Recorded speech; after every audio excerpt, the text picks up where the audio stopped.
الحمد لله نحمده ونستعينه ونستغفره ونؤمن به ونتوكل عليه ونعوذ بالله من شرور أنفسنا ومن سيئات أعمالنا من يهده الله فلا مضل له ومن يضلله فلا هادي له ونشهد أن لا إله إلا الله وحده لا شريك له ونشهد أن سيدنا ومولانا محمدًا عبده ورسوله اما بعد۔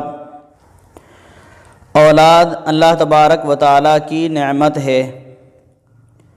اگر کوئی آدمی یہ سوچتا ہے کہ اولاد اللہ تبارک و تعالیٰ کی نعمت ہے تو یہ ایک مومنانہ طرز فکر ہے۔ بدقسمتی سے آج یہ ذہن نہیں رہا۔ اگرچہ ہم زبان سے نہ کہیں لیکن اولاد کے بارے میں مسلمانوں کا عمل بتاتا ہے کہ مسلمان اپنے لیے اولاد کو بوجھ سمجھ رہے ہیں۔ زمانہ جاہلیت میں اولاد کو پیدا ہونے کے بعد مار دیا جاتا تھا، خاص طور پر لڑکیوں کو۔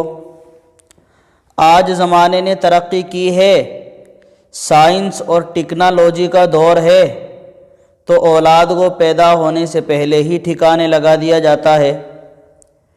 قرآن کریم نے کہا ہے ان قتلہم کان خطئا کبیرا، اولاد کا قتل در حقیقت بہت بڑا گناہ ہے۔ یہ بڑا گناہ آج بہت ہلکا ہو گیا ہے، بلکہ اس کے گناہ ہونے کا تصور ہی ذہن سے نکل گیا ہے۔ فیملی پلاننگ کی خوبصورت مگر خطرناک اصطلاح کے دام میں لوگ پھنستے جا رہے ہیں۔ عیش و عشرت کی زندگی گزارنے کا مزاج پروان چڑھ رہا ہے۔ یہ تصور عام ہوا ہے کہ اولاد کم ہوگی تو زندگی اچھی ہوگی، زندگی معیاری ہوگی۔ پھر جن لوگوں کے یہاں اولاد ہے اور انہوں نے اولاد کو اللہ کی نعمت سمجھا بھی ہے تو ان کو اپنی اولاد کے بارے میں یہ فکر تو ہے کہ ان کی اولاد مالدار کیسے ہو، اولاد کی زندگی میں اولاد کو کوئی تکلیف نہ پہنچے، ان کے کاروبار اچھے ہونے چاہیے، مگر یہ فکر کسی کو نہیں ہے کہ ان کی اولاد مسلمان بھی ہو۔ ان کی آخرت کے بارے میں کبھی فکر نہیں ہوتی۔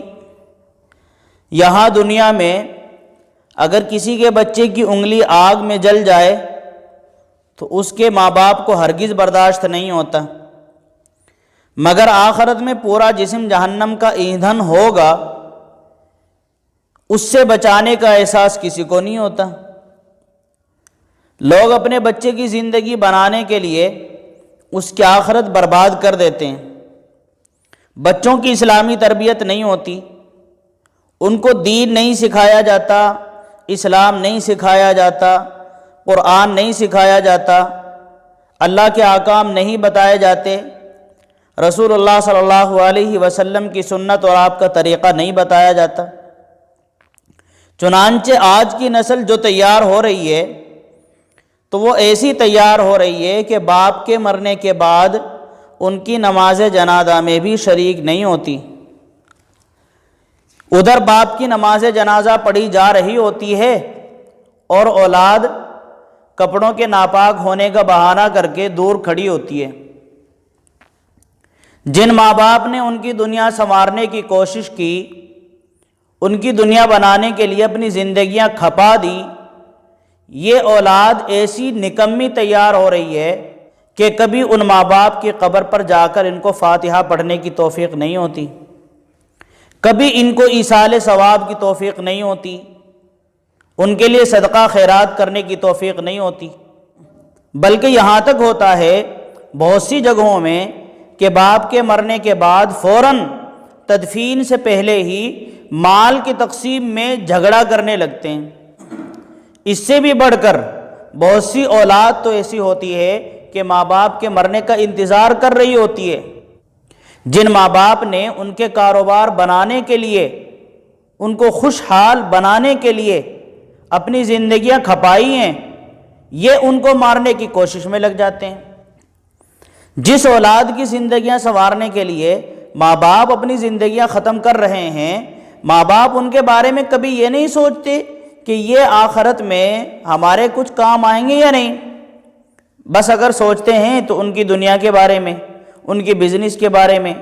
مسلمانوں، اپنی اولاد کی اچھی تربیت کرنی چاہیے، ان کو دین سکھانا چاہیے، ان کو اسلام کی تعلیم دینی چاہیے، قرآن کریم کی تعلیم دینی چاہیے، ان کو اللہ کے احکام کے بارے میں بتانا چاہیے،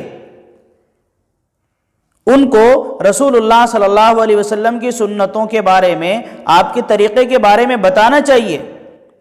دنیا میں اگر ماں باپ اپنی اولاد کو کوئی اچھی چیز دے سکتے ہیں تو وہ ان کی اچھی تربیت ہے۔ اور یہ میں نہیں کہہ رہا ہوں، نبی کریم صلی اللہ علیہ وسلم کی مشہور حدیث ہے، آپ صلی اللہ علیہ وسلم نے فرمایا، باپ اپنی اولاد کو جو کچھ دے سکتا ہے اس میں سب سے بہتر عطیہ اولاد کی اچھی تعلیم و تربیت ہے۔ اس لیے اولاد کی اچھی تعلیم و تربیت کرنی چاہیے۔ اولاد کی اچھی تعلیم و تربیت ماں باپ کے بھی کام آئے گی اور خود اولاد کے بھی کام آئے گی۔ خلفائے بنو عباس میں سے ایک خلیفہ نے اپنے زمانے کے بعض علماء سے یہ خواہش ظاہر کی کہ آپ کچھ ایسے اہم اور مؤثر واقعات لکھ کر بھیجئے جنہیں آپ نے خود دیکھا ہو یا سنا ہو یا پڑھا ہو۔ اس خواہش کی تکمیل میں ایک عمر رسیدہ عالم نے لکھا کہ میں نے حضرت عمر ابن عبدالعزیز رحمہ اللہ کو دیکھا ہے، جب یہ مرض الوفات میں مبتلا تھے تو کسی نے کہا، اے امیر المومنین، آپ نے اس مال کو اپنے بیٹوں سے دور رکھا ہے، یہ فقیر و بے نوا ہیں، کچھ تو ان کے لیے بھی چھوڑنا چاہیے تھا۔ حضرت عمر ابن عبدالعزیز رحمہ اللہ نے اپنے بیٹوں کو بلایا جن کی تعداد 10 تھی۔ جب یہ حاضر ہوئے تو حضرت عمر ابن عبدالعزیز رونے لگے اور پھر مخاطب ہو کر اپنے بیٹوں سے فرمایا، میرے بیٹو، جو تمہارا حق تھا وہ میں نے تم کو پورا دے دیا ہے، کسی کو محروم نہیں رکھا، اور لوگوں کا مال تم کو نہیں دے سکتا۔ تم میں سے ہر ایک کا یہ حال ہے کہ یا تو وہ صالح ہوگا، اگر وہ صالح ہوگا تو اللہ تعالیٰ صالح بندوں کا والی اور مددگار خود ہے، یا وہ غیر صالح ہوگا، اور غیر صالح کے لیے میں کچھ چھوڑنا نہیں چاہتا کہ وہ اس مال کے ذریعے سے اللہ تبارک و تعالیٰ کی معصیت میں مبتلا ہوگا۔ اس کے بعد انہوں نے اپنے بیٹوں سے کہا، قوموا عنی، بس تم سب جاؤ، اتنا ہی کہنا چاہتا تھا، کہہ دیا۔ اس بزرگ عالم نے لکھا ہے کہ حضرت عمر ابن عبدالعزیز رحمہ اللہ ایک بڑے فرما روا اور ایک وسیع مملکت کے مالک تھے، اس کے باوجود ان کی اولاد کو ان کے ترکے میں سے صرف 20 درہم ملے ہیں، بلکہ ان سے بھی کم ملے ہیں۔ لیکن بعد میں لوگوں نے دیکھا ہے کہ ان کے یہ لڑکے 100 گھوڑے فی سبیل اللہ دیتے تھے تاکہ مجاہدین اسلام ان پر سوار ہو کر اللہ کی راہ میں لڑیں۔ بزرگ عالم نے لکھا ہے کہ میں نے اس کے برعکس بعض ایسے فرما رواؤں کو بھی دیکھا ہے کہ جنہوں نے اپنا ترکہ اتنا چھوڑا کہ ان کے مرنے کے بعد جب لڑکوں نے باہم وہ ترکہ تقسیم کیا تو ہر ایک کے حصے میں 6 کروڑ اشرفیاں آئی تھی۔ لیکن میں نے ان لڑکوں میں سے بعض کو اس حالت میں دیکھا ہے کہ وہ لوگوں کے سامنے بھیک مانگا کرتے تھے۔ یہ واقعہ ایک نہایت سبق آموز واقعہ ہے۔ اس واقعے سے صاف ظاہر ہے کہ والدین کے لیے اولاد کے سلسلے میں نہایت مالدار یا غیر مالدار بنانے کا مسئلہ اہم مسئلہ نہیں ہے، بلکہ اہم اور بنیادی بات یہ ہے کہ اپنی اولاد کو نیک اور صالح بنایا جائے۔ صالح بندوں کی امداد اور حمایت کا وعدہ خود اللہ تبارک و تعالیٰ نے فرمایا ہے۔ یہی وجہ ہے کہ حضرت عمر ابن عبدالعزیز رحمہ اللہ کے لڑکوں کو والد کے ترکے میں سے صرف 20 درہم ہاتھ لگے تھے، لیکن چونکہ لڑکے صالح تھے، اچھے نیک تھے، اللہ نے ان کو بہت کچھ عطا فرمایا اور وہ بھی اللہ کے راستے میں جی کھول کر دینے لگے۔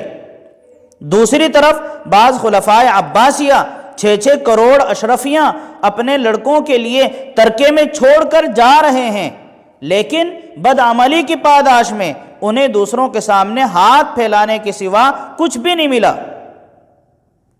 کتنے والدین ہیں جو اس مسئلے پر سنجیدگی سے غور نہیں کرتے، حالانکہ اس مسئلے پر سنجیدگی سے غور کرنا چاہیے اور سمجھنا چاہیے کہ ان کے سامنے اہم مسئلہ اولاد کو صالح بنانے کا ہے، اولاد کو مالدار بنانے کا مسئلہ اہم مسئلہ نہیں ہے۔ اسی سلسلے میں انہیں ساری محنتیں اور کوشش کرنی چاہیے، وہ کوششیں جو وہ اپنی اولاد کو دنیا میں مالدار بنانے کے لیے کرتے ہیں، یہی چیز ان کے کام آنے والی ہے، خود ان کے بھی کام آنے والی ہے اور ان کی اولاد کے بھی کام آنے والی ہے۔ اللہ تبارک و تعالی ہم سب کو صحیح سمجھ کی توفیق عطا فرما دے۔